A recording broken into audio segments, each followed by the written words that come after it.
Heteroscedasticity, by definition, occurs when variance of error terms is not constant across the observation. কঠিন বিষয়, definition পড়ে আসলে কিছু বোঝা যায় না। তো এখন আমরা এক্সাম্পল দিয়ে বুঝলে সেটা হবে, মানে সোজা হবে। এখন আমরা যদি একটা গ্রাফ ড্র করি, এখানে গ্রাফ, আচ্ছা আমরা নিচে চলে যাই, এখানে গ্রাফ আছেই। হেটারোস্কেডাস্টিসিটি দেখতে কিরকম হয় এবং হোমোস্কেডাস্টিসিটি দেখতে কিরকম হয় আমরা জাস্ট এখানে দেখি। ধরলাম যে এটা ভেরিয়েবল, এখানে কিছু ডাটা পয়েন্ট, একটা ভেরিয়েবলের প্রেডিকশন ভ্যালু এবং হচ্ছে অ্যাকচুয়াল ভ্যালুর মধ্যে যে ডিসটেন্স, তার ডিসটেন্স ডিসটেন্স গুলোর ভ্যালুগুলো এখানে দেওয়া আছে। এরকম একটা স্ক্যাটার পয়েন্ট, ডাটা পয়েন্টস। এই ডাটা পয়েন্ট গুলো যখন হচ্ছে কোনো ধরনের শেপ থাকবে, এই ধরনের শেপ থাকতেছে, মানে হচ্ছে একদিকে বিস্তৃত, তারপর হচ্ছে একদিকে কম ডাটা যখন থাকবে, তখন হচ্ছে ওটাকে হেটারোস্ক্যাডাস্টিসিটি বলতেছি। আর হোমোস্ক্যাডাস্টিসিটি সেটা আমরা বলতেছি যে যখন স্ক্যাটার একদম সমানভাবে চতুর্দিকে ছড়িয়ে থাকবে, তখন এটাকে আমরা বলতেছি হোমোস্ক্যাডাস্টিসিটি। তো এখন এখানে বলছে ডেফিনেশনে আমরা বলছি যে নট কনস্ট্যান্ট, আবার নট কনস্ট্যান্ট, তাহলে ভেরিয়েন্স। এই যে ভেরিয়েন্স, এই ডাটা পয়েন্ট গুলা আমরা যখন কনস্ট্যান্ট থাকবে না, তখন হচ্ছে হেটারোস্কেডাস্টিসিটি। এখন দেখেন হচ্ছে তারপর আমরা যখন একটা বাউন্ডারি দিলাম, এই যে এখানে একটা বাউন্ডারি, জি কেউ কিছু বলবেন? ওকে, তো এখানে একটা বাউন্ডারি, এই বাউন্ডারির মধ্যে যখন ডাটা পয়েন্ট গুলো হচ্ছে থাকবে, মানে হচ্ছে স্টেবল। আমরা কিন্তু এর আগে যখন ইউনিট রুট পড়েছিলাম, তখন কিন্তু একটা কথা আলোচনা করেছিলাম যে ফ্লাকচুয়েশনটা স্টেবল পজিশনে থাকবে, একটা ডাটা পয়েন্টের ফ্লাকচুয়েশন স্টেবল পজিশনে থাকবে। কাইন্ড অফ হচ্ছে এই কথাটা কিন্তু এখানে চলে আসতেছে। এখানে যে ডাটা পয়েন্ট গুলো আছে, সেগুলো কিন্তু কোথা থেকে বেশি ডিস্টেন্স হবে না, ধরেন যে মিন বা মানে অ্যাভারেজ ভ্যালু থেকে বেশি একটা ডিস্টেন্স হবে না, বা চতুর্দিক থেকে সমানভাবে থাকবে। এইরকম থাকবে না যেখানে হচ্ছে মানে শেপ আকারে থাকবে না। শেপ আকারে মানে কিরকম হচ্ছে, ধরেন যে এই ডাটা পয়েন্ট গুলো হচ্ছে ছোট, এই ডাটা পয়েন্ট গুলো বড়, এই জন্য হচ্ছে আমাদের এই যে অ্যাভারেজ থেকে ডিস্টেন্স অনেক বেশি, এখান থেকে ডিস্টেন্স অনেক বেশি। আমরা আরো হচ্ছে গ্রাফিক্যালি না বুঝে এবার সরাসরি এক্সাম্পল দিয়ে বুঝবো যে আসলে কিরকম বিষয়ের কারণে এটা শেপ হয়, আবার হচ্ছে কিভাবে কোন কারণে আসলে এরকম স্টেবল মানে ভেরিয়েন্স থাকে ওভার দ্য টাইম, মানে কনস্ট্যান্ট থাকে। তো এখন হচ্ছে ইন রিগ্রেশন আমরা জানি গাউস মার্কোভের যে অ্যাসাম্পশন গুলো আছে, হেটারোস্কেডাস্টিসিটি কিন্তু একটা একটা অ্যাসাম্পশন। তার মধ্যে ওখানে বলা আছে যে হেটারোস্কেডাস্টিসিটি থাকা যাবে না, মানে হচ্ছে হোমোস্কেডাস্টিসিটি থাকতে হবে। এখানে দুইটা কথা আসতেছে, একটা হোমো আর একটা হেটেরো। তো এখন এক্সপেক্টেড বিষয় হচ্ছে কি, আমরা যখন ওয়েলেস মডেল রান করব, তখন এক্সপেক্টেড বিষয় হচ্ছে আমাদের ডেটা পয়েন্ট গুলোর মধ্যে হোমোস্কেডাস্টিসিটি থাকবে। হোমো হোমো কোনটাকে আমরা বলতেছি, তখন হচ্ছে এই যে স্ক্যাটারটা মানে চতুর্দিকে সমানভাবে থাকবে, তারপর হচ্ছে কোনো শেপ থাকবে না। হ্যাঁ, তখন হচ্ছে আমরা ওইটাকে হোমো বলবো। হেটারোস্কেডাস্টিসিটি বলতেছি যখন হচ্ছে আমরা যে শেপ দেখলাম, মানে ফানেল শেপ হোক বা তারপর কাপ শেপ হোক, যে শেপে থাকুক না কেন, শেপ থাকলে আমরা বুঝে নেবো যে এটা হচ্ছে হেটারোস্কেডাস্টিসিটি। আচ্ছা, তাহলে এখন এক্সাম্পল দিয়ে বুঝি। এক্সাম্পল, এখানে আমরা একটা এক্সাম্পল সেট করেছি, আমরা রিলেশনশিপ দেখবো। রিলেশনশিপ কিসের মধ্যে, অথবা হচ্ছে আমরা প্রেডিকশন দেখবো, ইনকামের প্রেডিকশন। এখন আমরা একটা ইনকাম এবং হচ্ছে স্পেন্ডিং এর প্রেডিকশন দেখবো। ইনকাম এবং স্পেন্ডিং এর প্রেডিকশনটা দেখার পর আমরা একটা এখানে এই যে ইকুয়েশনটা এখানে দেখতে পাচ্ছি, এটা ইকুয়েশনটা আমরা জানি কি, এই যে ওয়াই ওয়াই হচ্ছে ডিপেন্ডেন্ট ভেরিয়েবল, এবং হচ্ছে এটা হচ্ছে আলফা, এবং হচ্ছে বিটা এক্স, আর এটা হচ্ছে আমাদের এরর টার্ম। আমরা আমরা কি এরর টার্ম নিয়ে হয়তো আলোচনা করে নিই, এখন একদিন কথা বলছিলাম কিনা। এরর টার্ম কোনটা, মানে এরর টার্ম হচ্ছে আনমডেল ফ্যাক্টর, মানে হচ্ছে কি, যে যে ফ্যাক্টর গুলো এখানে আমরা দুটো রিলেশনশিপ দেখতেছি দুটো বিষয়ের মধ্যে। এখানে আছে ইনকাম আমার বাড়ার সাথে স্পেন্ডিং আসলে বাড়তেছে কিনা অথবা কমতেছে কিনা, একটা রিলেশনশিপ দেখতেছি। এবং আসলে আমরা আরো কিছু ফ্যাক্টর অ্যাড করলাম, যে আর কি কি কারণে আসলে আমার স্পেন্ডিংটা ইনফ্লুয়েন্স হয়, মানে স্পেন্ডিংটা আমার চেঞ্জ হয়, আবার স্পেন্ডিং হ্যাবিটস চেঞ্জ হয়। কথার কথা হচ্ছে কারো অভ্যাস লাক্সারি, বা কারো একটু আহ, অনেক কিছু পছন্দ, লাক্সারি জিনিস প্রোডাক্ট পছন্দ, এই কারণে হচ্ছে লাক্সারির কারণে মানুষের ইনকামটা, ইনকাম তো চেঞ্জ হবে না, মানে স্পেন্ডিংটা আসলে চেঞ্জ হয়। তারপর তারপর যাই হোক না কেন, তো এখন হচ্ছে যে যে ফ্যাক্টর গুলো থাকবে সেটা হচ্ছে ইন্ডিপেন্ডেন্ট ভেরিয়েবল হিসেবে আমরা এখানে বসাবো। বসানোর পর আরো তো কিছু ফ্যাক্টর আছে যেগুলো আমরা মডেলের মধ্যে নিয়ে আসি না। শুধুমাত্র আমাদের আমরা আনলাম, কথার কথা 10টা আসলাম, 20টা নিয়ে ফ্যাক্টর নিয়ে আসলাম, যেগুলো আমাদের রিসার্চে আমরা প্রেজেন্ট করলাম যে এই ফ্যাক্টর গুলো স্পেন্ডিং এ প্রভাব ফেলে। কিন্তু এর বাইরেও তো আরো ফ্যাক্টর থাকতে পারে বা আছে। তখন যে ফ্যাক্টর গুলো আমরা রিসার্চের মধ্যে কনসিডার করতে পারি না, সেই ফ্যাক্টর গুলো এই আনমডেল ফ্যাক্টরে চলে যায়, এটাকে আমরা বলি এরর টার্ম, আনমডেল ফ্যাক্টর। এটা হচ্ছে এরর টার্ম। তো এখন হচ্ছে কথার কথা হচ্ছে আমরা ডাটা কালেকশন করতে গেলাম। ডাটা কালেকশন করতে গিয়ে অনেকেরই ডাটা কালেক্ট করলাম, র্যান্ডম স্যাম্পলিং করলাম, যেখানে যাকে সামনে পাইছি সবাইকে আমরা কোশ্চেন করেছি যে আপনার ইনকাম এবং স্পেন্ডিং এর অবস্থা কি। তো এখন হচ্ছে আমরা কিন্তু বিচার করে নিই যে কার ইনকাম কম, কার ইনকাম বেশি, কে গরিব বড় লোক। তারপর হচ্ছে আবার কারো ইনকাম আছে কি নাই, বয়সও চিন্তা করে নিই। মানে র্যান্ডম স্যাম্পলিংটার বিষয় কি, প্রত্যেকটা মানুষের হচ্ছে ইকুয়ালি সিলেক্টেড হওয়ার চান্স থাকে। করার পর আমরা যখন ডাটা কালেকশন কমপ্লিট করলাম, এখানে আমরা মানে ডাটাগুলো আমরা এক্সেলে সাজাইলাম, কথার কথা। সাজানোর পর আমরা একটা ডাটাগুলোর মধ্যে যখন আহ, ইয়ে দেখতেছি, আহ, কথার কথা অ্যানালাইসিসের মধ্যে নিয়ে আসছি, তখন ডাটাগুলো যখন আমরা সিরিয়ালি সাজাবো, তখন হচ্ছে সিরিয়ালি তো সাজায় না, স্ট্যাটিস্টিক্স মাঝে মাঝে সিরিয়াল করে নিতে পারে এগুলো, বড় ছোট। তো এখানে দেখা গেল যে কিছু মানুষ পাইলাম আমরা লোয়ার ইনকাম, আবার কিছু ছিল হায়ার ইনকাম, না মিডল ইনকাম, তারপর হচ্ছে কিছু হচ্ছে রিচ পিপল। তো এখন আপনি চিন্তা করেন যে এই যে স্পেন্ডিং এর হারটা কি আসলে স্পেন্ডিং, যেটা স্পেন্ডিং হবে সেটা কি হচ্ছে সবার জন্য একই? লোয়ার পিপলের জন্য কি সেটা, বা হচ্ছে মিডল ইনকাম পিপলের জন্য সেটা, নাকি হচ্ছে রিচ পিপলের জন্য কি একই? একই কিন্তু না, সবার কিন্তু স্পেন্ডিংটা আলাদা আলাদা। ইনকাম যাদের বেশি তাদের স্পেন্ডিংটা একটু বেশি হতে পারে, অথবা না কমও হতে পারে, সেটা তো আমরা জানি না। কিন্তু এখন একটা বিষয় যে লোয়ার ইনকাম পিপলের কথা যদি আমরা চিন্তা করি, লোয়ার ইনকাম পিপল যে টাকাটা ইনকাম করে তাদের হচ্ছে এক্সপেন্ডিচার, মানে তাদের খরচ করার যে প্রবণতা সেটা মোটামুটি কাছাকাছি। যেমন হচ্ছে যাদের মানে বেসিক চাহিদাই পূরণ হয় না, তাদের ইনকামের তো পুরোটাই হচ্ছে চাহিদা পূরণ করতে চলে যায়। কথার কথা 100 টাকা সে ইনকাম করলো, তার মোটামুটি ভাবে সে 100 টাকায় খরচ করবে, অথবা 100 টাকার বেশি খরচ করে ফেলবে, অথবা একটু কম করে ফেলবে। তো আমরা যদি সেটাই চিন্তা করি যে অ্যাকচুয়াল স্পেন্ডিং আমাদের হচ্ছে প্রেডিকশন, আমরা একটা মডেল প্রেডিক্ট করলাম এখানে ইনকামের মাধ্যমে। তো সে বলতেছে যে না, আমরা যত যে গরিব মানুষেরা যে ইনকাম করতেছে তার প্রেডিকশন বলতেছে যে সে 100 টাকা ইনকাম করতেছে, 100 টাকায় খরচ করে ফেলতেছে, কথার কথা প্রেডিকশন বলতেছে। তো এখন হচ্ছে অ্যাকচুয়ালি একজন ব্যক্তির ক্ষেত্রে আহ, সে হচ্ছে তার অ্যাকচুয়াল ইনকাম যেহেতু, মানে অ্যাকচুয়াল স্পেন্ডিং সে 105 টাকা, কিন্তু আমার মডেল প্রেডিক্ট করছে কত, 100 টাকা, কিন্তু অ্যাকচুয়ালি সে 105 টাকা খরচ করে। সেই জন্য হচ্ছে আমরা যদি এই দুটো মাইনাস করে দিই, তাহলে যে ডিফারেন্সটা পাবো এটা হচ্ছে আমাদের এরর টার্ম। মানে হচ্ছে এরর টার্ম কোনটাকে আমরা বলবো, যে অ্যাকচুয়াল স্পেন্ডিং থেকে প্রেডিক্টেড যে স্পেন্ডিং, এটার যে ডিস্টেন্সটা সেটা হচ্ছে এরর। এরর যত কম হবে তত ভালো।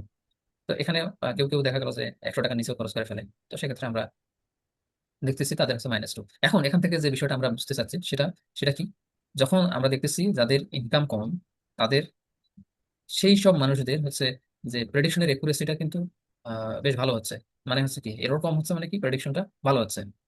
তো এখন হচ্ছে রিচ পিপলের যখন আমরা চিন্তা করবো, হাই ইনকাম পিপল কথার কথা সে তারা 200 টাকা ইনকাম করে, কিন্তু তাদের বেসিক চাহিদা যেটাই হোক না কেন, একজনের চাহিদা কি করবে, কথার কথা তারা অনেকেই 200 টাকার মধ্যে 250 টাকা খরচ করে ফেলে, বেশি খরচ করে ফেলেছে। আবার কেউ কেউ হচ্ছে 150 টাকা খরচ করে। তো এখন আপনি দেখেন যে প্রেডিক্টেড ভ্যালু এবং হচ্ছে অ্যাকচুয়াল ভ্যালুর মধ্যে ডিস্টেন্স কিন্তু +50 এবং -50, মানে হচ্ছে অনেক বেশি। তো এখন দেখেন এই যে ডিস্টেন্সটা রিচ পিপলের ক্ষেত্রে কিন্তু অ্যাজিউম করা যাচ্ছে না, কিন্তু আম, আপনি চিন্তা করেন যদি দুটা একই ডাটা সেট আমরা রাখি, রিচ পিপলের এবং হচ্ছে লোয়ার ইনকাম মানে হায়ার ইনকাম পিপলের ডাটা কিন্তু একই, সেটা মানে একই ডাটা সেটে আছে, তাহলে কোনো কোনো কোনো অবজারভেশনে বা কোনো কোনো ব্যক্তির ক্ষেত্রে এরোটা অনেক বেশি, কোনো কোনো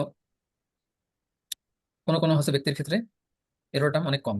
এই যে অনেক বেশি আর অনেক কম হওয়ার কারণেই শুধু এই শেপটা চলে আসে।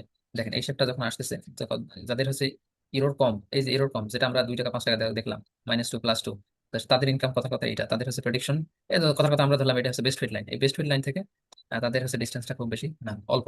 আবার হচ্ছে যাদের হচ্ছে ইনকাম বেশি বা হচ্ছে তাদের প্রেডিকশনটা কিন্তু একুরেট হচ্ছে না। তো এই বিষয়টাই হচ্ছে হেটারোস্কেডাস্টিসিটি, মানে হচ্ছে ভেরিয়েশনটা কনস্ট্যান্ট থাকতেছে না ওভার দ্য টাইম। মানে টাইম, এখানে যদি টাইমের বিষয় আসতো সেক্ষেত্রে টাইম চেঞ্জ হওয়ার সাথে সাথেও কিন্তু আহ, মানে টাইম চেঞ্জ হওয়ার সাথে সাথেও কিন্তু আমাদের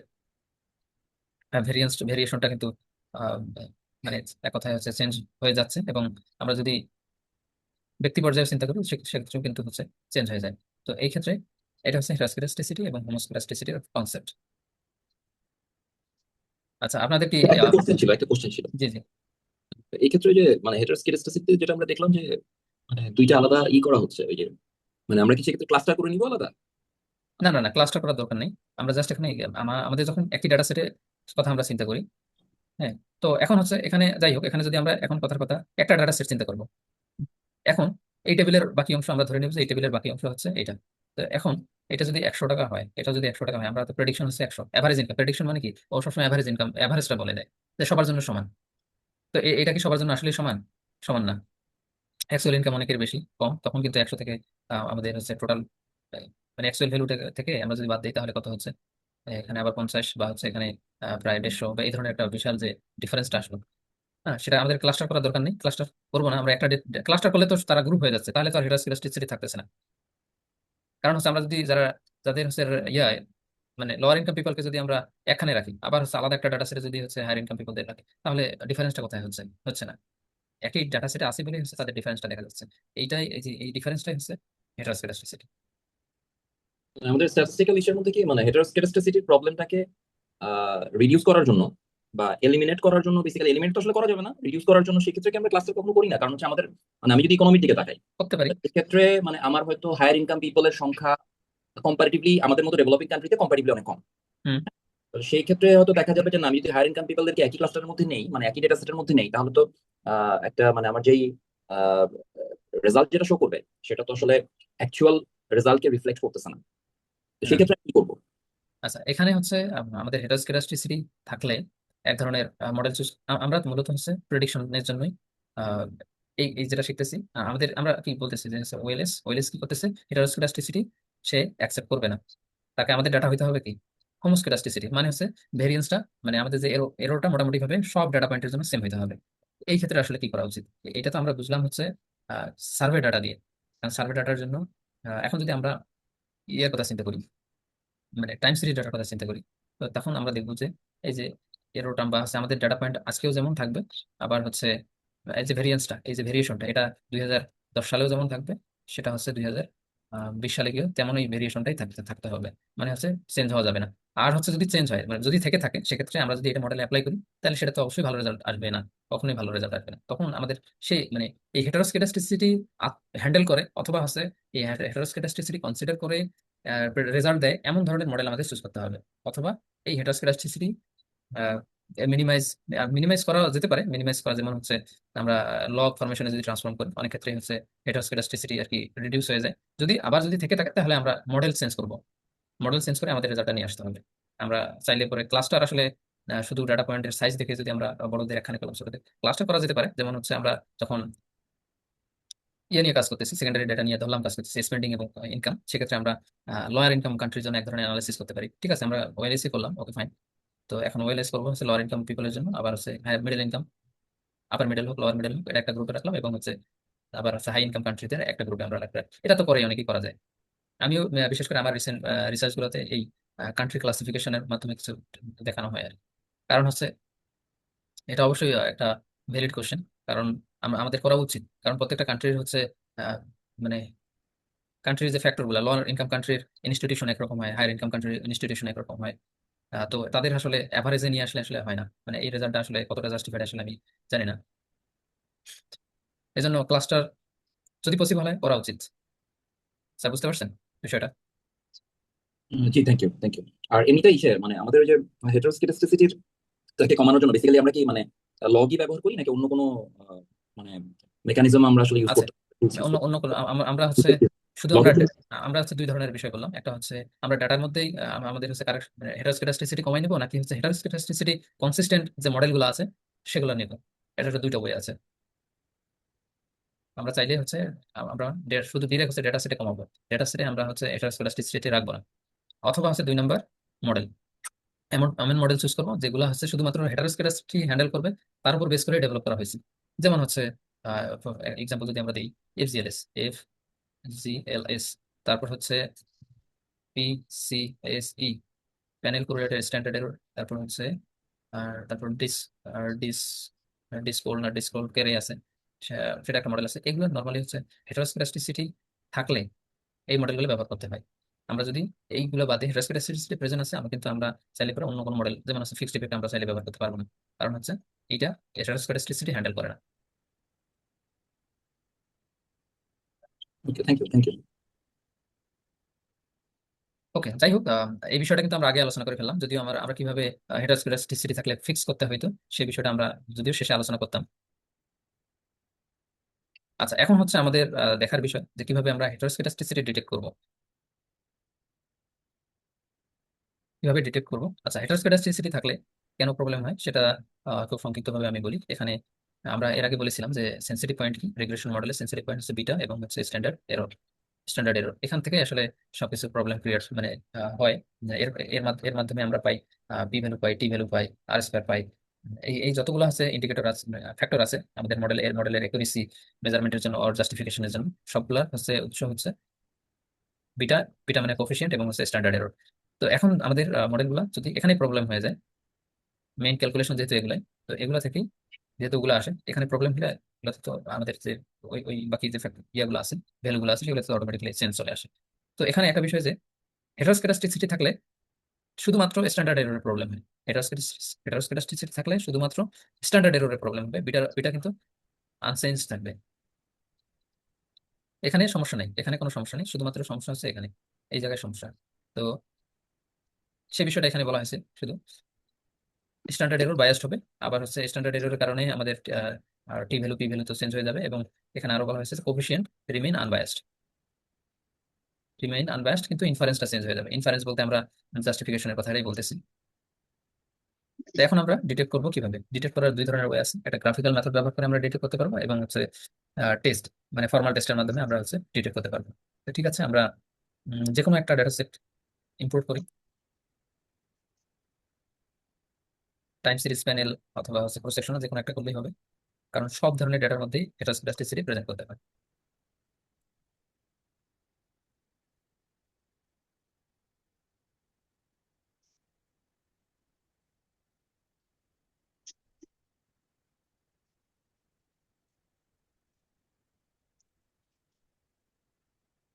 আমরা প্যানেলেই রাখলাম।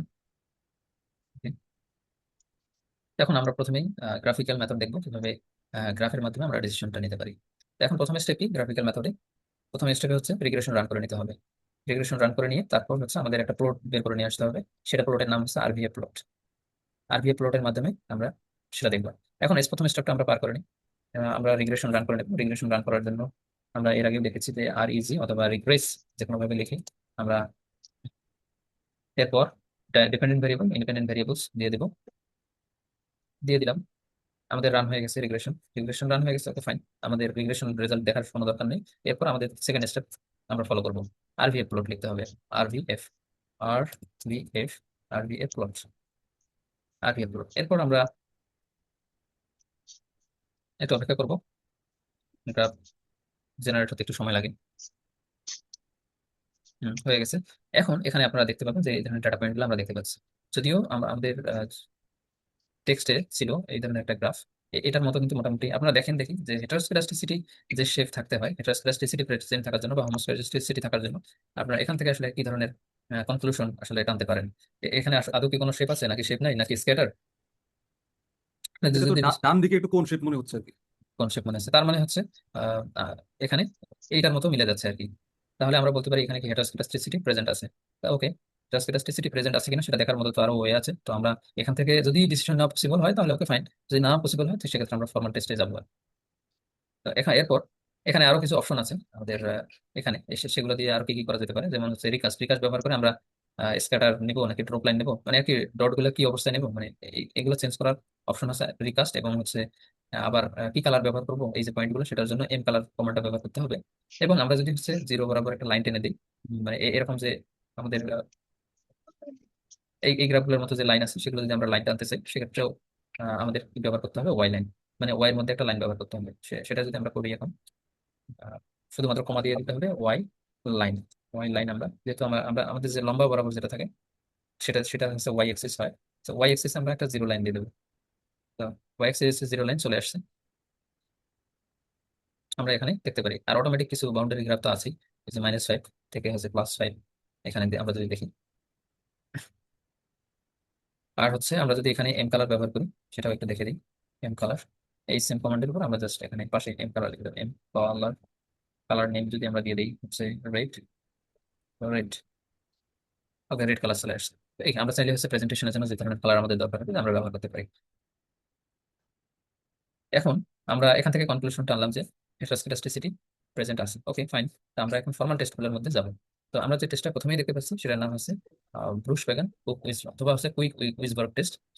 এই টেস্টটা applicable for panel data, time series data এবং ক্রস সেকশনাল ডাটা। একই সাথে আমরা তিন ধরনের ডেটা টাইপের উপরে এই টেস্টটা করতে পারি। সেটা টেস্টের নাম হচ্ছে ব্রুশ ব্যাগান অথবা হচ্ছে কুক উইজবার্গ টেস্ট। ওকে, তাহলে আমাদের কাজ প্রথম স্টেপ কি? প্রথম স্টেপ হচ্ছে রিগ্রেশনটা রান করে নিতে হবে, মানে হচ্ছে আমরা কিন্তু বরাবরই সিম্পল লিনিয়ার রিগ্রেশন রান করতেছি। এবং এরপর কি করতে হবে, সেকেন্ড স্টেপে স্টেপ হেড টেস্ট কমান্ড ব্যবহার করে লিখতে হবে। ওকে ফাইন, আমাদের যেহেতু রিগ্রেশন রান করা আছে, একবার রিগ্রেশন যদি আমরা রান করি তাহলে দ্বিতীয়বার আর করার দরকার হয় না। ওকে, কিন্তু আমরা দেখার খাতির আমরা আবার প্রথম থেকে স্টেপে যাবো, প্রথম স্টেপ ফলো করবো, তারপর হচ্ছে দ্বিতীয় স্টেপে যাবো। প্রথম স্টেপ আমরা ফলো করলাম, আমরা হিস্টোরিতে যেহেতু আমাদের ওয়েলস ছিল সেখান থেকে নিয়ে আসছি, ব্যাস আমরা সরাসরি অ্যাপ্লাই করে দিলাম। এরপর কি লিখতে হবে? স্টেট, স্টেট, এস্টিমেটের হচ্ছে শর্ট ফর্ম হচ্ছে state, head test, head test, এটা স্কেডাস্টিসিটি টেস্ট, এটা শর্ট ফর্ম। ওকে, আমরা দিলাম। এখন এখানে আপনারা দেখেন যে ঘুষ বেগান অথবা কুক উইসপার টেস্ট ফর হেটারোস্কেডাস্টিসিটি চলে আসছে। ওকে, তাহলে অ্যাজাম্পশন কি? Normal error term. আচ্ছা, যাই হোক, এটাগুলো না যাই আমরা এখন নাল হাইপোথেসিস এবং হচ্ছে অল্টারনেটিভ হাইপোথেসিস নিয়ে কথা বলবো। এখন আমাদের এখানে নাল হাইপোথেসিস কি লেখা আছে? Constant variance. আমরা গত ক্লাসে নাল হাইপোথেসিস নিয়ে আলোচনা করেছিলাম। নাল হাইপোথেসিস, এখানে নাল হাইপোথেসিস কি লেখা আছে? নাল হাইপোথেসিস দেওয়া আছে constant, constant variance. Constant variance যদি থাকে সেক্ষেত্রে কনস্ট্যান্ট ভেরিয়েন্স আমরা কখন বলেছি? হোমোস্কেডাস্টিসিটিকে আমরা কনস্ট্যান্ট ভেরিয়েন্স বলেছি। এখানে কি আছে? আমরা যদি আবার যাই প্রথমে, ভেরিয়েন্স কনস্ট্যান্ট হলে ওটাকে আমরা বলতেছি হোমোস্কেডাস্টিসিটি। আবার হচ্ছে যখন কনস্ট্যান্ট থাকবে না, এই যে কনস্ট্যান্ট থাকবে না তখন হচ্ছে হেটারোস্কেডাস্টিসিটি। তার মানে নাল হাইপোথেসিস আমাদের কি? এখানে নাল হাইপোথেসিস হচ্ছে হোমোস্কেডাস্টিসিটি। তাহলে এখন আমরা আমাদের পি ভ্যালু থেকে আমরা ডিসিশন নিই। পি ভ্যালু থেকে আমরা যদি ডিসিশন নিই, পি ভ্যালু থেকে কখন আমরা নাল হাইপোথেসিসকে অ্যাকসেপ্ট করি, আবার কখন বা রিজেক্ট করি, বা কখন হচ্ছে না অল্টারনেটিভ হাইপোথেসিসকে অ্যাকসেপ্ট করি, কখন বা রিজেক্ট করি। এখানে আমি একটা কথাই বলেছিলাম যে শুধু একটা সাইড আমরা মনে রাখবো, তাহলে এরপর আমরা চিন্তা করার সময় বিপরীতটা চিন্তা করলেই হয়ে যায়। যখন পি ভ্যালুটা হচ্ছে লেস দেন 5% থাকবে, লেস দেন 5% থাকবে, তখন আমরা অবশ্যই হচ্ছে অ্যাকসেপ্ট করব alternative hypothesis. Accept, accept, accept H A alternative. আমাদের 5%-এর নিচে থাকলে অবশ্যই অ্যাকসেপ্ট অল্টারনেটিভ হাইপোথেসিস। আর আমরা যদি উল্টো ভাবে চিন্তা করি, এবার এখন যদি আমাকে নাল হাইপোথেসিসকে চিন্তা অ্যাকসেপ্ট করতে হয়, মানে হচ্ছে এই যে আমি এটাকে নাল হাইপোথেসিসকে অ্যাকসেপ্ট করবো, সেটা যদি হতে হয় তাহলে পি ভ্যালুকে অবশ্যই 5%-এর থেকে বেশি হইতে হবে। 5%-এর থেকে বেশি হইতে হবে, তাহলে আমরা নাল হাইপোথেসিসকে অ্যাকসেপ্ট করতে পারবো। আপনি এখানে দেখেন পি ভ্যালু থেকে যদি আমরা ডিসিশন নিই, এখানে আমরা দেখতেই পাচ্ছি যে লেস দেন 5%। তার মানে হচ্ছে আমরা অল্টারনেটিভ হাইপোথেসিসকে অ্যাকসেপ্ট করতেছি। অল্টারনেটিভ এটা কি? এটার অল্টারনেটিভ হচ্ছে হেটারোস্কেডাস্টিসিটি। তাহলে আপনার কি ডিসিশন নেওয়াটা বিষয়টা বুঝতেছেন? আপনার কি বুঝতেছেন আমরা ডিসিশন আমরা কিভাবে নিচ্ছি? একটু আরেকবার একটু যদি করতেন আর কি, জিনিসটা ভেরিফাই করতাম। ওকে, আচ্ছা, তাহলে আরেকবার যদি আমরা বলি, আমরা এখন ডিসিশন নেবার পালা। স্ট্যাটিস্টিক্স আমাদের নিয়ে আসছি আমরা, এখন ডিসিশন নেওয়ার পালা। আমরা ডিসিশন কিভাবে নেব? নাল হাইপোথেসিস এবং অল্টারনেটিভ হাইপোথেসিস থেকে। এখন null hypothesis, alternative hypothesis, accept, reject, এটা কনফিউজিং আমরা বিষয়। জি, বলেন। নাল হাইপোথেসিসে বেসিক্যালি আমরা মানে এখানে বলার চেষ্টা করতেছি কি, নাল হাইপোথেসিসে যে কোনো কোনো কনক্লুসিভ কোনো রিলেশনশিপ নেই, এরকম কিছু। জি না, কনক্লুসিভ রিলেশনশিপ আছে কি নাই এটা আমি আমরা দেখতেছি না। এখন আমরা দেখতেছি হচ্ছে দুটো বিষয়, একটা হচ্ছে কি, হয় এইটা, হয় হেড, আর হচ্ছে হোমো। এই দুটো বিষয় তো দেখতেছি। তো এই দুটো বিষয় যখন আমাদের হচ্ছে দুটোর বিরুদ্ধে একটা আমাদের চুজ করতে হবে। আমরা আমরা তো এই দুটো বিষয়ে ডিসিশন নেওয়ার জন্য হচ্ছে এই টেস্টার রেজাল্টটা বের করলাম, তাই কিনা? তো এখন আমরা এই অংশ, আমরা এই এই নাল হাইপোথেসিসে দিয়ে দিলাম কথার কথা হচ্ছে হোমো। হোমো এখন হচ্ছে অল্টারনেটিভ তে দিয়ে দিলাম হচ্ছে হেটেরো, হেটেরো, হেটেরোস্কেডাস্টিসিটি বা হোমোস্কেডাস্টিসিটি এখানে উপরেটা। তো এখন হচ্ছে আমাদের যে রেজাল্টটা আছে সেখান থেকে আমাদের হয় হোমো বেছে নিতে হবে, না হলে হেটেরো বেছে নিতে হবে। এখন এটা কিভাবে আমরা বেছে বের করবো? এটা হচ্ছে পি ভ্যালু থেকে বের করবো। পি ভ্যালু যদি, আমাদের একটা কথা মনে রাখতে হবে যে পি ভ্যালু যদি 5%-এর নিচে হয়, এর মানে হচ্ছে 0.05-এর যদি নিচে ভ্যালু হয়, তাহলে আমরা এই যে এইচ এইচ এ যেটা আছে অল্টারনেটিভ হাইপোথেসিস, সেটাকে আমরা অ্যাকসেপ্ট করবো। এখন কথার কথা যদি না থাকে তাহলে করবো না, তাহলে অপোজিটটা অটোমেটিক্যালি হচ্ছে। আমরা যদি অল্টারনেটিভ না নিতে পারি তাহলে তো এটাই তো নিতে হচ্ছে। আচ্ছা, এখানে তো দুটো বিষয়। এইখানে আমার মানে ডিপেন্ডেন্ট আর ইন্ডিপেন্ডেন্ট ভ্যারিয়েবল কোনটা কোনটা, মানে এখানে কোনটা। এখানে এখানে ডিপেন্ডেন্ট ইন্ডিপেন্ডেন্ট ভেরিয়েবল ম্যাটার করতেছে না। আমরা তো হেটারোস্কেডাস্টিসিটি বের করতেছি। কিন্তু আপনি যদি মানে বলেন যে আমাদের এই মডেলটা যেটার উপর আমরা ডিপেন্ডেন্ট ইন্ডিপেন্ডেন্ট ভেরিয়েবল অ্যাপ্লাই করেছি সেটা হচ্ছে এই যে মডেলটা এখানে আছে, সেটা আমরা ডিপেন্ডেন্ট ইন্ডিপেন্ডেন্ট। স্টার্টার মধ্যে আমরা যখন কমান্ডের পর একটা ভেরিয়েবল দেবো, সেই ভেরিয়েবলটাকে সে ডিপেন্ডেন্ট ভেরিয়েবল হিসেবে কনসিডার করে, বাকিগুলো ইন্ডিপেন্ডেন্ট হিসেবে কনসিডার করে। আমরা যে ভেরিয়েবলে ব্যবহার করি না কেন, যেমন এখানে আমরা সিআরআই নামে একটা ভেরিয়েবল ব্যবহার করেছি। সিআরআই মানে হচ্ছে ক্লাইমেট রিস্ক, এরপর হচ্ছে ক্লাইমেট ফাইন্যান্স, তারপর হচ্ছে পলিসি, তারপর রিনিউয়েবল এনার্জি। এই আমাদের হচ্ছে, আমরা ধরে নিলাম এগুলো আমাদের ভেরিয়েবল। আমরা দেখতে চাচ্ছি কি, আমরা আমাদের মডেলে যে ক্লাইমেট ফাইন্যান্সের সাথে ক্লাইমেট রিস্কের আসলে কোনো সম্পর্ক আছে কিনা, মানে ফাইন্যান্সিং বেশি করলে রিস্ক কমে আসতেছে কিনা, এই ধরনের একটা মডেল আমরা ডেভেলপ করলাম। এরপর আমরা চেক করতেছি হেটারোস্কেডাস্টিসিটি আছে কিনা এটার মধ্যে। তো আমরা হেটারোস্কেডাস্টিসিটির জন্য এই যে আমাদের ব্রুস বেগান টেস্ট একটু আমরা ইন্টারাপ্ট করতেছি। একটু ইন্টারাপ্ট করি, সেটা জি হচ্ছে একটু মডেলটাতে যদি একটু একটু যান, মানে জিনিসটাকে ক্লারিফাই করার জন্য, কারণ আমি একটু মানে কনফিউজ রাখি যে ক্লাইমেট রিস্ক ইন্ডিকেটর, তাই না, সিআরআই, জি এরকম কিছু একটা। আচ্ছা, ক্লাইমেট ফাইন্যান্স পলিসি, আর একটা হচ্ছে রিনিউয়েবল এনার্জি বা কিছু একটা হবে। সো এই তিনটা, এখন আমি যদি এইটাকে এই মডেলে ডিপেন্ডেন্ট ইন্ডিপেন্ডেন্টের পার্সপেক্টিভ থেকে যদি আমি নাল হাইপোথিসিস এবং অল্টারনেট হাইপোথিসিসকে ডিফাইন করতে চাই, তাহলে বেসিক্যালি আমি কি করবো? যে নাল হাইপোথিসিস বলতে কি বলবো, যে ওই রিলেশনশিপ যদি না থাকে তাহলে নাল হাইপোথিসিস, রিলেশনশিপ থাকলে অল্টারনেট হাইপোথিসিসকে অ্যাকসেপ্ট করবো, বিষয়টা কি এরকম? জি না, এরকম না। আমরা কিন্তু এখন যেটা করতেছি, আমরা কিন্তু হচ্ছে তাদের সম্পর্ক নিয়ে এখনো পর্যন্ত কোনো কথা বলিনি, যে তাদের মধ্যে কি ধরনের সম্পর্ক আছে কি নাই। আমাদের দেখার উদ্দেশ্য এখন এটা না। আমরা দেখতেছি যে আমরা এখনো ডেটা নিয়ে পড়ে আছি, আমরা এখনো মডেলে যাইনি। আমরা এখন মডেলে কি ধরনের সিআর এর উপর প্রভাব থাকলো, পজিটিভ নেগেটিভ প্রভাব থাকলো কি থাকলো না, এই ধরনের বিষয় কিন্তু আমরা এখনো আসিনি। এটা এখন অনেক দূরের বিষয়। আমরা এখন দেখতেছি হেটারোস্কিডাস্টিসিটি আছে কিনা, মানে আমার ডেটা, আমরা যে ডেটা দেখতেছি ডেটার মধ্যে ভেরিয়েন্সটা আসলে কনস্ট্যান্ট আছে কিনা। কারণ এটা তো অ্যাজাম্পশন, আমার মডেল পারফেক্ট হতে হলে হেটারোস্কিডাস্টিসিটি হোমোস্কিডাস্টিসিটি এই বিষয়টা আমাকে আয়ত্তে নিয়ে আসতে হবে, এবং আমার ডেটার মধ্যে আমাকে কনফার্ম হতে হবে যে হেটারোস্কিডাস্টিসিটি আছে নাকি হোমোস্কিডাস্টিসিটি আছে। এখন আমাদের ডেটার মধ্যে আমরা যে মডেলটা দেখতেছি, এই মডেলটার মধ্যে কিন্তু মডেল দেখতেছি না, আমরা মডেলের মধ্যে ভেরিয়েশনটা দেখতেছি, মানে ডেটার ভেরিয়েশনটা দেখতেছি মডেলের মাধ্যমে। স্যার বুঝতে পারছেন বিষয়টা? আমরা কিন্তু মডেল নিয়ে কথা বলতেছি না। জি জি জি, ওকে ওকে। তো এখন হচ্ছে আমরা জাস্ট মানে এখানে এটা হচ্ছে ইয়েস। এখানে ওই যে মানে নালার মানে অল্টারনেটর দেওয়ার কারণে আর কি কিছুটা আমি কনফিউজ হয়ে গেছি। আরেকটা আচ্ছা জিনিস, মানে এখানে যে নাল হাইপোথিসিস এবং অল্টারনেট হাইপোথিসিস, এখানে আমি যেমন নাল হাইপোথিসিসকে ধরে নিচ্ছে যে হোমোস্কেডাস্টিসিটি, আর অল্টারনেট হাইপোথিসিসকে ধরে নিচ্ছে হেটারোস্কেডাস্টিসিটি, এটাকে কি আমি মানে অল্টারনেট হিসেবে ধরতে পারি? আচ্ছা, আপনাকে আমি এখন বলি যে হ্যাঁ, আমি আপনার প্রশ্নে আসতেছি। অল্টারনেট নাল হাইপোথিসিস এবং অল্টারনেটিভ হাইপোথিসিস হচ্ছে অপশন, মানে হচ্ছে ইয়েস অর নো। আপনি ধরেন আপনাকে যদি জিজ্ঞেস করা হয় যে আপনি ভাত খেয়েছেন, আপনাকে উত্তর দেবেন ইয়েস এন্ড নো, দুটোর মধ্যে একটা অপশন আসতেছে। আবার যদি আপনাকে যদি প্রশ্ন করা হয় যে আপনি ক্লাসে জয়েন করেছেন, তারপর আপনি ইয়েস অর নো দিবেন। এই ইয়েস নো হচ্ছে অপশন, আর মডেলটা হচ্ছে কোশ্চেন। আমরা হেটার্সকে আমরা যেটা করতেছি এখন সেটা হচ্ছে কোশ্চেন, আর এই অল্টারনেটিভ হাইপোথিসিস এবং নাল হাইপোথিসিস সেটা হচ্ছে অ্যান্সার। এখন কথা হচ্ছে এই যে ইয়েস নো যে কোশ্চেনটা আছে, মানে ইয়েস আর নো, এই বিষয়টা তো আমরা হচ্ছে যে কোনো জায়গায় দিতে পারি। যেমন হচ্ছে নাল হাইপোথিসিস, অল্টারনেটিভ হাইপোথিসিস আমরা সব ধরনের মডেলের জন্য ব্যবহার করি, কিন্তু আমাকে মডেল বলে দিবে যে আসলে আমার হচ্ছে ইয়েস কোনটা আর নো কোনটা। আমি চাইলে ধরতে পারবো না। আমি হচ্ছে আমি হাকে না বানাইতে পারবো না, নাকে হা বানাইতে পারবো না। আর আপনি বলতেছেন না যে আমি চাইলে কি নাল হাইপোথিসিসকে ওর মানে হেটারোস্কেডাস্টিসিটিকে আমি নাল ধরতে ধরবো কিনা, মানে এটাকে আমরা হচ্ছে এটা ধরবো কিনা, এটা আমি চাইলেই ধরতে পারবো না। আমার মডেলটা যেভাবে ডেভেলপ করা হয়েছে, আমাকে মডেল যেভাবে বলে দিছে, আমাকে এক্স্যাক্টলি ওইভাবে ডিসিশনটা নিতে হবে।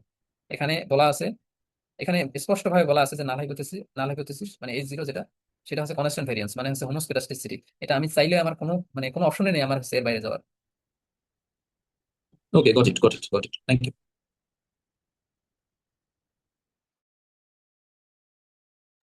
ওকে, দেন ভাই আমরা আমি একটু কথা বলতে চাচ্ছিলাম। শিওর। ভাই ব্যাপারটা কি এরকম যে নাল হাইপোথিসিসে আমরা যেটা আসলে মডেলে হওয়া উচিত না সেটা থাকবে, আর অল্টারনেটিভে আসলে আমরা এক্সপেক্টেড কি চাচ্ছি না সেটা থাকবে, এরকম কি না, ব্যাপারটা? এটাও না, এটাও না। জি। আমরা শুধুমাত্র নাল হাইপোথিসিস থেকে আহ, এবং অল্টারনেটিভ হাইপোথিসিস থেকে দুটোর মধ্যে দুটো অপশন আমাকে দেওয়া হয়েছে, দুটোর মধ্যে আমার অবস্থা অনুযায়ী হচ্ছে একটা অপশন বেছে নিচ্ছি, এটাই।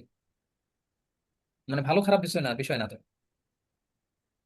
এখন আমরা হোমোস্কেডাস্টিসিটি বা হেটারোস্কেডাস্টিসিটিকে খারাপ বলবো ভালো বলবো এই ধরনের অপশন নাই তো। আমাকে জাস্ট দুটো অপশন দেওয়া হয়েছে, আপনি এটা নেবেন না ওইটা নেবেন, সেটা হচ্ছে আপনার অবস্থা অনুযায়ী আপনি নেবেন। হ্যাঁ, এখন আপনার হচ্ছে রুট হিসেবে যদি আপনি চিন্তা করেন, আপনাকে দুটো রুট দেওয়া হলো, একটা হচ্ছে নাল, নাল একটা রুট এবং অল্টারনেটিভ একটা রুট। আপনি এই পথে যাবেন অথবা হচ্ছে এই পথে যাবেন। আপনি এখন এই আপনার ডাটা আছে এই অবস্থায়, আপনি এখনো জানেন না কোন পথে যাবেন। আপনার কাছে এখান থেকে এই পয়েন্টে এসে আপনাকে আপনার হচ্ছে ডাটা অনুযায়ী আপনার ডিসিশন হলো যে ঠিক আছে আপনার alternative hypothesis Homo, Homo Homo আপনাকে অ্যাকসেপ্ট করতে হলো, তার মানে হচ্ছে আপনি ওএলএস রান করবেন, ওএলএস। এটা একটা রুট, এটা একটা মডেল। এখানে আপনার হচ্ছে ডাটার মধ্যে হেটারোস্কেডাস্টিসিটি আছে, ওকে ফাইন। তাহলে আপনার এই রুট বন্ধ আপনার জন্য, তা আপনাকে এইদিকে যেতে হবে এফজিএলএস, এফজিএলএস, অথবা হচ্ছে যাই হোক ডিকে মডেল আছে সেগুলোর মধ্যে যাইতে হবে। এটাকে খারাপ বলার কোনো অপশন নেই। বিষয়টা ক্লিয়ার আপনাদের এখন? জি ভাই। কনফিউশন থাকলে জানাবেন।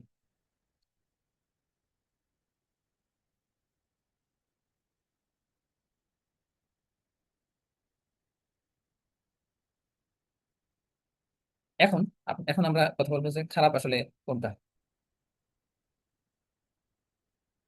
আচ্ছা, 1 মিনিট প্লিজ।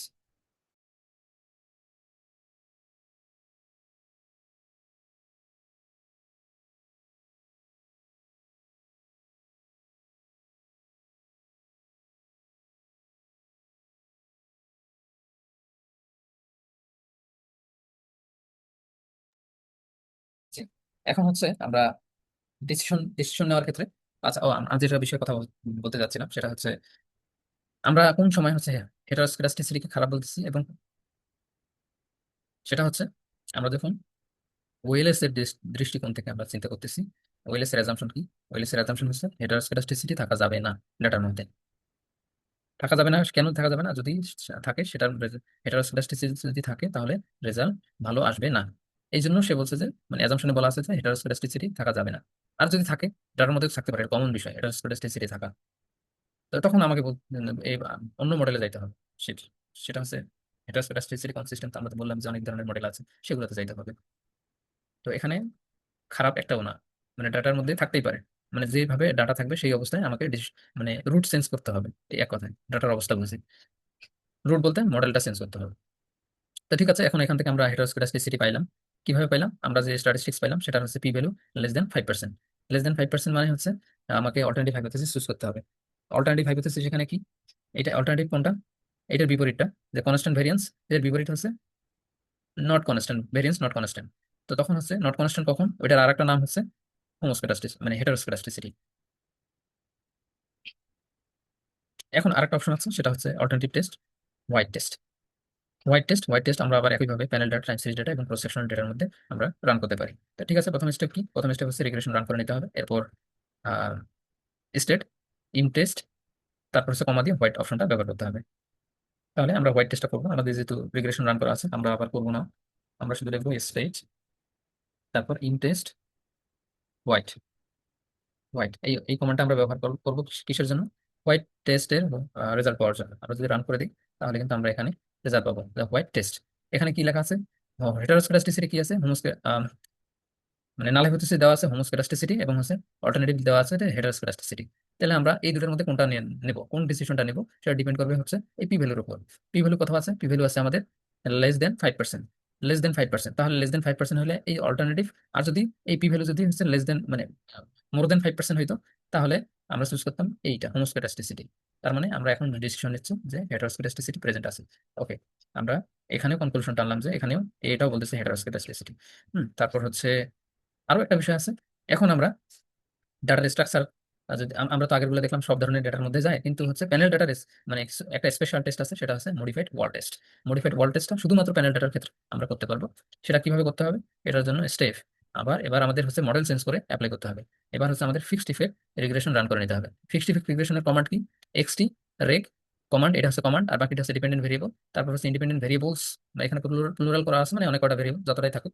এরপর কমা দিয়ে এফি লিখবো। এফি মানে হচ্ছে ফিক্সড ইফেক্ট। ফিক্সড ইফেক্টের শর্ট ফর্ম হচ্ছে এফি। এরপর কি কাজ করতে হবে? এরপর যে কাজটা করতে হবে সেটা হচ্ছে এক্সটি টেস্ট 2, টেস্ট 3 যে অপশনটা আছে, এই অপশনটা যদি আমরা এই কমান্ডটা যদি আমরা রান করি, তাহলে কিন্তু আমরা মডিফাইড ওয়াল টেস্টের মাধ্যমে হেটারোস্কেডাস্টিসিটি আছে কিনা আমরা এটা জাজ করতে পারবো। তো আমরা যখনই হচ্ছে আমরা একটা বিষয়ে কনফার্ম হতে পারি যে হেটারোস্কেডাস্টিসিটির যখনই আমরা টেস্ট করবো, যে ধরনের টেস্টই করি না কেন, তার নাল হাইপোথিসিস হচ্ছে সবসময় হোমোস্কেডাস্টিসিটি, হোমো। আবার হচ্ছে অল্টারনেটিভ হচ্ছে হেটারোস্কেডাস্টিসিটি। অন্তত হচ্ছে এই টেস্টের ক্ষেত্রে আমরা এটা আহ, মানে জেনে রাখতে পারি। অন্য টেস্টের ক্ষেত্রে অনেক সময় হচ্ছে সুইচ হয়ে যায়, নাল হাইপোথিসিস, অল্টারনেটিভ হাইপোথিসিস, যেটা এর আগের গত ক্লাসে আমরা হাদ্রি টেস্টের ক্ষেত্রে দেখেছিলাম, বা অন্যান্য টেস্টের থেকে একটু ডিফারেন্ট তাদের হাইপোথিসিস। তাহলে এখন আমরা প্যানেল ডাটার স্ট্রাকচার যাব। প্যানেল ডাটা যেহেতু আমরা প্যানেল ডাটা ইম্পোর্ট করেছি, কিন্তু এখন কিন্তু টাইম সেট করে নেই। প্যানেল ডাটা যতক্ষণ আমরা টাইম সেট করবো না, ততক্ষণ প্যানেল ডাটার মডেল রান হবে না। এটা প্রুফ হিসেবে আমি এখন হচ্ছে এই মুহূর্তে আমরা মডেলটা রান করে দেখবো। প্যানেল ডাটার কমান্ড হচ্ছে এক্সটি রেক, তারপর হচ্ছে ভেরিয়েবলস, আমরা দিলাম ডিপেন্ডেন্ট ভেরিয়েবলস, তারপর হচ্ছে ইন্ডিপেন্ডেন্ট ভেরিয়েবলস দিলাম আমাদের ইচ্ছা মতো। তারপর কমা এপিতে ফিক্সড ইফেক্ট কমান্ড আমরা যদি হচ্ছে রান করে দিই, তাহলে এখন দেখেন যে কি লেখা আছে, মাস্ট স্পেসিফাই প্যানেল ভার। ভার মানে হচ্ছে panel variable, use XT set, এখানে কিন্তু রেকমেন্ডেশন দেওয়া আছে। তাহলে ওকে ফাইন, আমরা হচ্ছে এক্সটি সেট করবো, এক্সটি সেট। দেন আমরা দিব হচ্ছে কান্ট্রি আইডি, যেটা আইডিটা দিব, এবং হচ্ছে এরপর দিব ইয়ার। আমরা তো জানি আইডি এবং ইয়ার দিতে হয়। আমরা যদি রান করে দিই তাহলে প্যানেল কিন্তু সেট হয়ে গেছে। তাহলে কি কি লেখা আছে এখানে? Panel variable ID strongly balance data, মানে হচ্ছে এখানে মিসিং ভ্যালু নাই, এই জন্য হচ্ছে স্ট্রংলি ব্যালেন্স ডাটা বলতেছে। এবং টাইম ভেরিয়েবল কি? ইয়ার। এখানে 2015 থেকে 2022 সালের ডেটা আছে এখানে। আর সেট হচ্ছে একটা, ডাটা সেট একটা। ব্যাস, আমরা যদি এখন এই হিস্টোরি থেকে এটা নিয়ে আসি, হিস্টোরিতে ক্লিক করলে এটা এখানে চলে আসলো। এখন এটা যদি আমরা রান করি তাহলে কিন্তু এখন রান হয়ে গেল। দেখেন এখানে আমরা কিন্তু একটা রেজাল্ট পাচ্ছি। Okay fine. আমরা আবারও বলতেছি যে এখন আমরা মডেলের মধ্যে মডেল নিয়ে আলোচনা করতেছি না, এই জন্য আমরা এই ফিক্সড ইফেক্টের রেজাল্টটা কি আসবে এটা নিয়ে আমরা আলোচনা করবো না। এটা নিয়ে দীর্ঘ ক্লাস আছে, লম্বা সময় 1-1.5 ঘন্টার ক্লাস আছে ফিক্সড ইফেক্ট মডেল নিয়ে। তো এখন হচ্ছে আমরা যেটা করবো, আমরা করবো হেটারোস্কেডাস্টিসিটি টেস্ট। এই জন্য আমরা সেকেন্ড স্টেপে যাবো, এক্সটি টেস্ট 3 কমান্ড ব্যবহার করবো। XT test 3, sorry 3। ওকে, আমরা রান করলাম, তাহলে আমাদের এখানে এটা চলে আসছে। এখানে কি লেখা আছে? Modified Wald test for group wise heteroscedasticity test, টেস্টের নাম in the fixed effect regression model. Okay, আমরা তাই করেছি, ফিক্সড ইফেক্ট রিগ্রেশন মডেলে টেস্ট করেছি। এখানে যদিও হচ্ছে সিগমার বিষয় দেওয়া আছে, কঠিন কথা দেওয়া আছে, আপনার এত কিছু বোঝার দরকার নেই আপাতত। আপনার ধরে নেবেন যে হচ্ছে এটা নাল হাইপোথিসিস, মানে এটা হচ্ছে হোমোস্কেডাস্টিসিটি। আমরা অন্য অন্য ভেরিয়েবল গুলোতে যেমন ধরেছি, এখানে কি লেখা ছিল ওই বিষয়ে আমরা চিন্তা করবো। এই যে নাল হাইপোথিসিস হচ্ছে হোমোস্কেডাস্টিসিটি, অল্টারনেটিভ হচ্ছে হেটারোস্কেডাস্টিসিটি। তো এই ক্ষেত্রে আমরা আবার এখান থেকে পি ভ্যালু থেকে ডিসিশন নেব। পি ভ্যালু পি ভ্যালু থেকে আমরা ডিসিশন নেব কিভাবে? এখানে দেখবো যে 5% এর উপরে আছে নাকি নিচে আছে। 5% এর নিচে থাকলে অল্টারনেটিভ, মানে হেটারোস্কেডাস্টিসিটি প্রেজেন্ট আছে। তাহলে আমরা এখান থেকে কনক্লুশন পেলাম যে হেটারোস্কেডাস্টিসিটি প্রেজেন্ট আছে। আমরা যতগুলো টেস্ট এখন করে দেখলাম এখন পর্যন্ত, গ্রাফিক্যাল এবং হচ্ছে ফর্মাল টেস্ট, সবগুলোতে সে বললো যে হেটারোস্কেডাস্টিসিটি প্রেজেন্ট আছে। তার মানে আমি এখন ডিসিশন নিলাম যে, অ্যাটলিস্ট একটা ডিসিশন আমরা নিলাম যে ওএলএস আমাদের জন্য হারাম। মানে মানে এটা করাই যাবে না, এটা করলে হচ্ছে আমাদের যে রেজাল্ট আসবে, রান হবে আর রেজাল্ট আসবে, সেই রেজাল্টটা অবশ্যই বায়াসড রেজাল্ট। 100% biased result. এখানে আপনারা একটা বিষয় আপনাদের আমি রিসার্চ পেপার থেকে দেখাই। এখানে একটা রিসার্চ পেপার আছে, ceiling sustainable development in sub Saharan African country. যাই হোক, এর একটা রিসার্চ পেপার। এখানে আমরা রিসার্চ পেপারটা দেখবো তারা কিভাবে হেটারোস্কেডাস্টিসিটি টেস্টটা আসলে করেছে এবং ডিসিশন নিয়েছে। উম,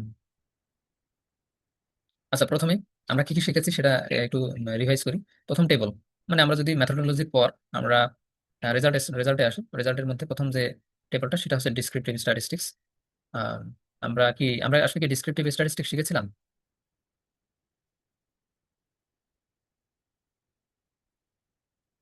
হ্যাঁ, প্রথম ক্লাসে তো আলোচনা ছিল কিছু। Okay fine. তাহলে আমাদের এরপরে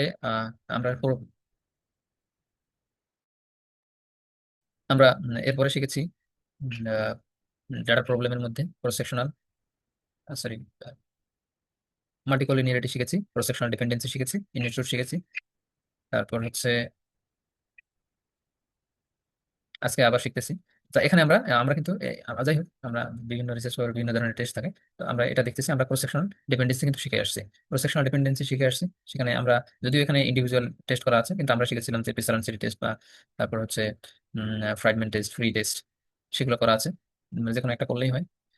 তারপর হচ্ছে আবার এখানে আমরা দেখতে পাচ্ছি হেটারোস্কেডাস্টিসিটি টেস্ট। হেটারোস্কেডাস্টিসিটি টেস্ট আমরা কি টেস্ট করলাম? এখন এই মুহূর্তে আমরা টেস্ট করলাম মডিফাইড ওয়াল টেস্ট।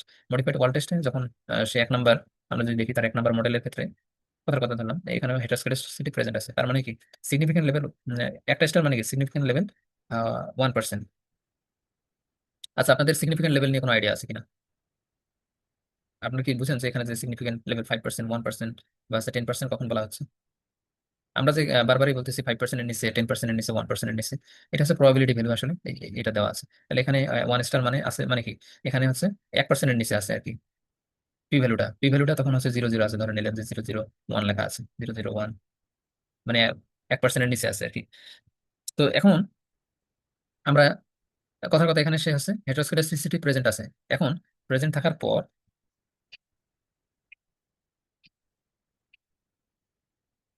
সে কিন্তু কি ধরনের, আমরা আমরা দেখেছি সে কিন্তু মডেল চুজ করেছে কি, পিসিএসসি মডেল চুজ করেছে, তারপর হচ্ছে এফজিএলএস মডেল চুজ করেছে। এগুলো এমন এক ধরনের মডেল যে মডেলগুলোতে হেটারোস্কেডাস্টিসিটি প্রেজেন্ট থাকলে এই মডেল এই টেস্টগুলো করা হয়। তার মানে সে ওয়েলেস বা ফিক্সড ইফেক্ট এখানে সে করতে পারতো না, কারণ তার ডাটার মধ্যে হেটারোস্কেডাস্টিসিটি প্রেজেন্ট আছে।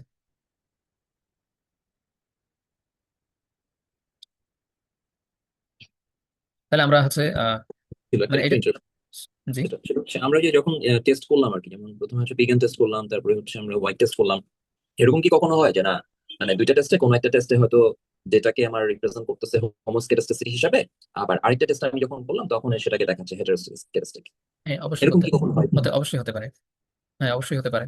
এখন এই জন্য হচ্ছে অল্টারনেটিভ টেস্ট। এখানে কয়টা টেস্ট আছে? 1 2 3 4 এবং তিনটা, হ্যাঁ তিনটা, এবং হচ্ছে আমাদের গ্রাফিক্যাল মেথড সহ হচ্ছে 4টা।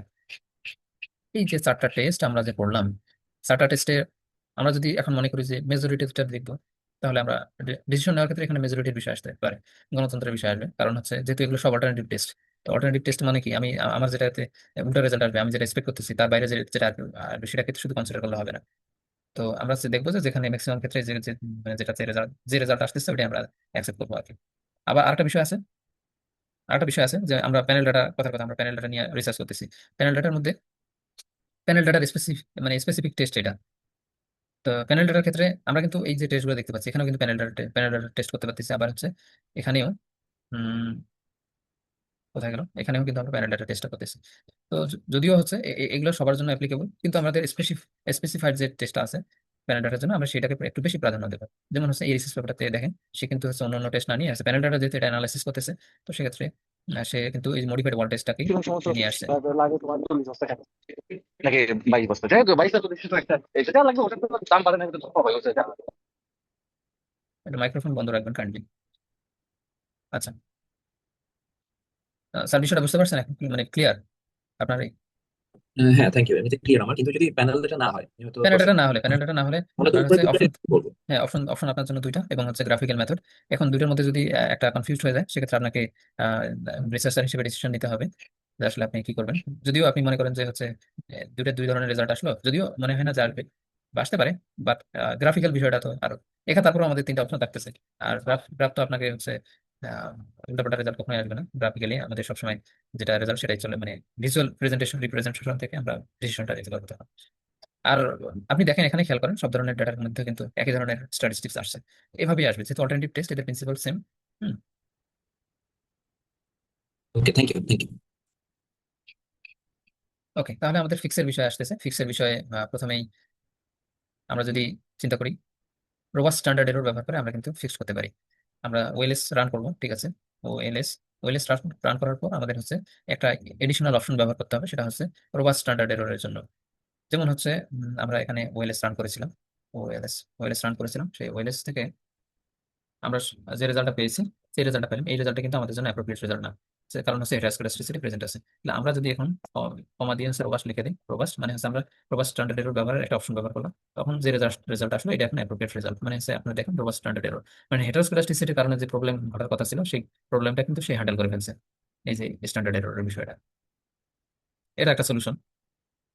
আবার হচ্ছে আমরা লগ করে আমাদের যে ভেরিয়েশনটা, বা শুধু লগ না, আমরা চাইলে পরে স্ট্যান্ডার্ডাইজ অথবা নর্মালাইজ করে আমাদের ডাটাকে হচ্ছে একটা মানে ভেরিয়েবিলিটিটা আসলে আমরা ডাটার যে ভেরিয়েশনটা আমরা কিন্তু কমায় নিয়ে আসতে পারি, মানে স্টেবল একটা ভেরিয়েন্স নিয়ে আসতে পারি। তো তখন হচ্ছে নর্মালি ডাটার মধ্যে হেটারোস্কেডাস্টিসিটি প্রেজেন্ট থাকে না। আবার হচ্ছে প্যানেল ডাটার ক্ষেত্রে আমরা ফিক্সড ইফেক্টের সাথে আমরা রোবাস্ট স্ট্যান্ডার্ডের ব্যবহার করতে পারি। আবার হচ্ছে আমরা যে কথা বলছিলাম, এফজিএলএস টেস্ট ব্যবহার করতে পারি। তারপর হচ্ছে পিসিএসসি ব্যবহার করতে পারি। আবার হচ্ছে আরো অনেক টেস্ট আছে, সে আমরা জিএমএম ব্যবহার করতে পারি। জিএমএম এর মধ্যে হচ্ছে জিএমএম টেস্টের মধ্যে আমরা হচ্ছে রোবাস্ট অপশন থাকে নরমালি, ওটা ব্যবহার করে আমরা এই প্রবলেমটা সলভ করতে পারি। তো একটা প্রবলেম সলভ করার জন্য মানে শতটা ওয়ে আছে। হুম। অনেক অপশন আছে, অনেক অপশন। শুধু একমাত্র মানে অপশন না, অনেক অপশন আছে যেগুলোর মাধ্যমে আমরা প্রবলেমগুলো, যেটাকে আমরা প্রবলেম বলতেছি, সেগুলো সলভ করা সম্ভব। এই ছিল হেটারোস্কেডাস্টিসিটি নিয়ে মোটামুটি আলোচনা। আজকে তো মনে হয় একটা লেকচার দিতে গিয়ে আসলে লম্বা সময় লেগে গেছে, যদিও আমাদের আজকে টার্গেট ছিল হচ্ছে দুইটা বিষয়, অটো কোরিলেশন বিষয় নিয়ে আলোচনা করা। আম, আমরা কি সামনে আরো আলোচনা করবো কিনা? আজকে এতটুকুই থাকতে হবে, মানে পরে চিন্তা ভাবনা আলোচনা করবো। আপনারা কি সবাই একই বিষয় চাচ্ছেন, নাকি আমাদের ক্লাস কন্টিনিউ করবো? জি, না, সেটাই ভালো। ভালো কাছে দেবো। ওকে। অটো কোরিলেশনটা আরেকদিন আলোচনা করলে ভালো হবে। ওকে, ধন্যবাদ। ঠিক আছে, তাহলে আমরা নেক্সট ক্লাসে অটো কোরিলেশন নিয়ে আলোচনা করবো। আপনাদের কি হেটারোস্কেডাস্টিসিটি নিয়ে আর কোনো কোশ্চেন আছে কিনা? যদি থাকে তাহলে আপনারা জিজ্ঞেস করতে পারেন, বা হচ্ছে এর আগেও প্রিভিয়াস যে ক্লাসগুলো আছে সেগুলোতেও যদি আপনাদের কোনো প্রবলেম হয়, তাহলে আপনারা ক্লাস শেষে অবশ্যই প্রশ্ন করবেন। সেক্ষেত্রে আমরা সে একটু যতটুকু আলোচনা করার দরকার হয় করবো। আর আপনাদের যদি পার্সোনালি টেস্ট করতে গিয়ে যদি কোনো প্রবলেম আপনারা ফেস করেন, সেক্ষেত্রেও আপনারা পার্সোনালি যোগাযোগ করবেন। আমরা চেষ্টা করবো যে আমাদের প্রবলেমকে সর্ট আউট করে দেওয়ার জন্য। ভাইয়া 2-3 মিনিটের জন্য একটু একটা শর্ট একটা ওভারঅল একটা আলোচনা করে দেন, তাতে যে ওকে, জিনিসগুলো মিস হয়েছে আমার মনে হয় ওগুলো আমরা কভার করতে পারবো। ওকে, ওকে, ঠিক আছে।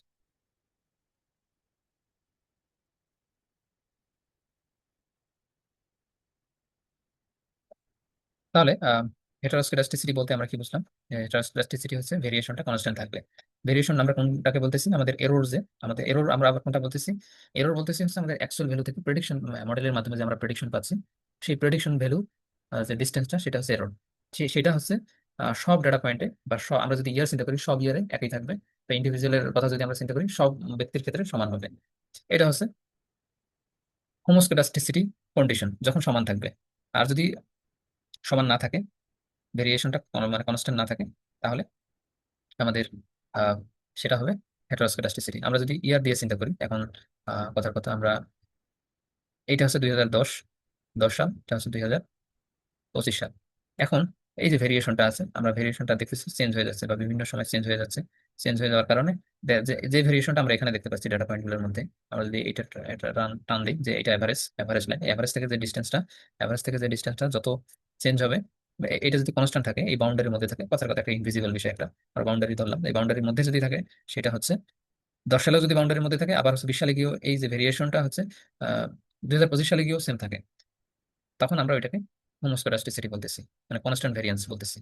আবার হচ্ছে যদি চেঞ্জ হয়ে যায়, তাহলে সেটাকে আমরা বলতেছি হেটারোস্কেডাস্টিসিটি। এটা হচ্ছে মূল বিষয়, মানে ডেফিনেশনটা।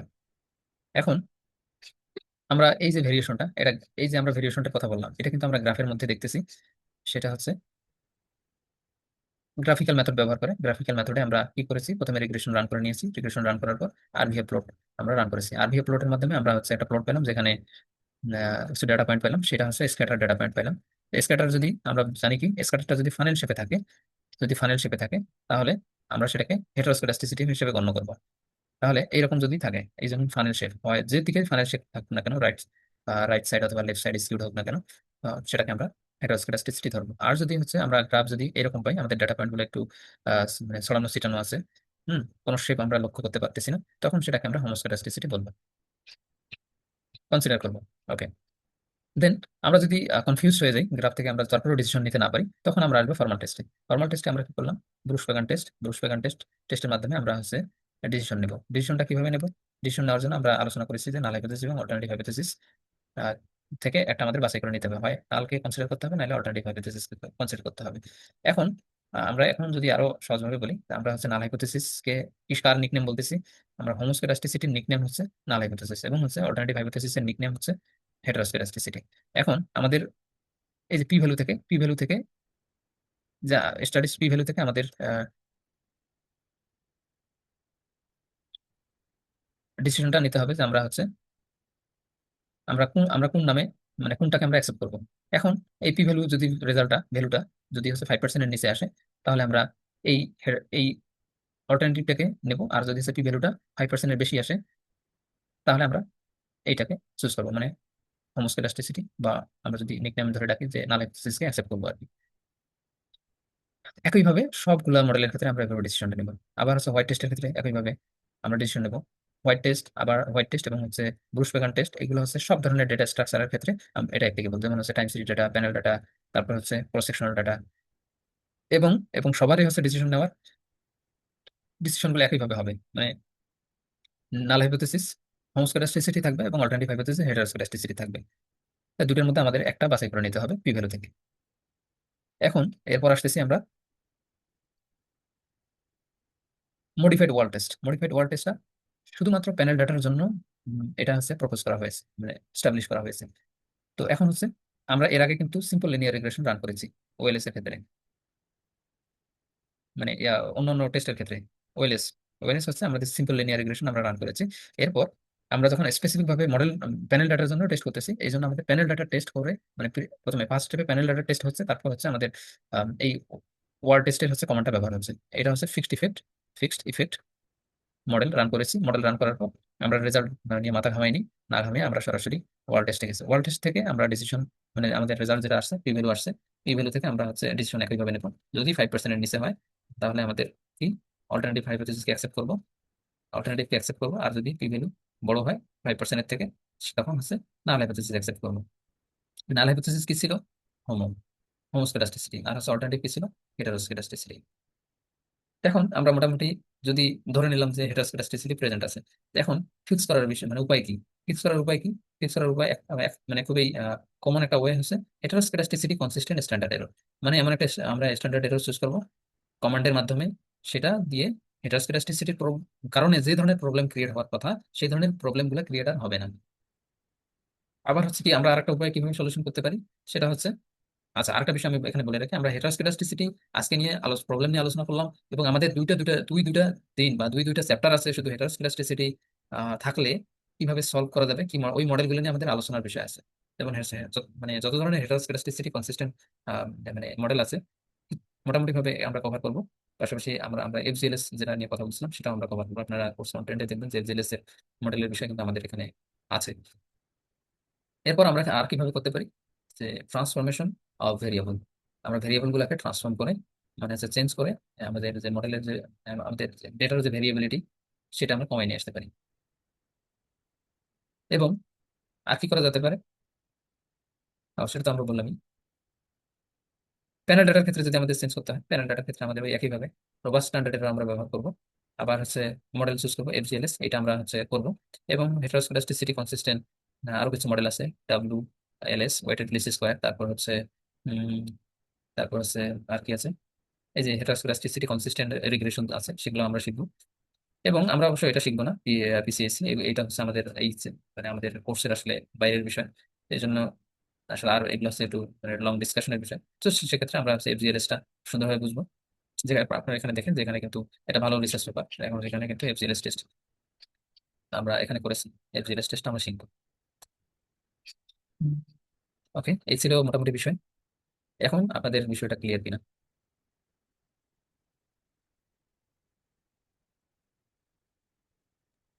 এটা ভিডিওটা কবে পাওয়া যাবে? আমরা কালকের মধ্যে দিয়ে দেবো video। ওকে। ঠিক আছে, ধন্যবাদ সবাইকে, ভালো থাকবেন, আল্লাহ হাফিজ।